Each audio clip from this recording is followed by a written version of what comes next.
Hello guys and welcome to this video. Today we show you step by step how to transfer or send money from Zen to bank account. So guys, basically it is easy steps. All you have to do guys, you should be logging your Zen account.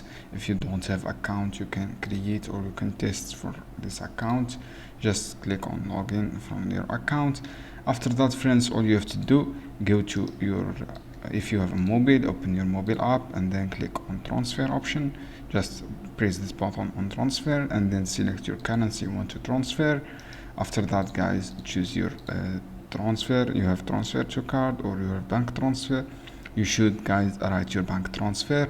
After that guys, write all your details of your bank transfer, such your information, your bank transfer, be your SWIFT code and your transfer to card.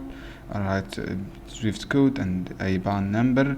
If you don't have a SWIFT code of Zik, all you have to do, you can write on Google Zik SWIFT code, and then you can get your SWIFT code as this website on Wise. Just enter your enter your countries and then you get a SWIFT code, and then complete steps, click continue to send money. This is how you can do guys. I hope this video helpful for you. Then don't forget to give like and give share this video for more content. And this is some fee. You have maybe 0 fee to complete this transfer.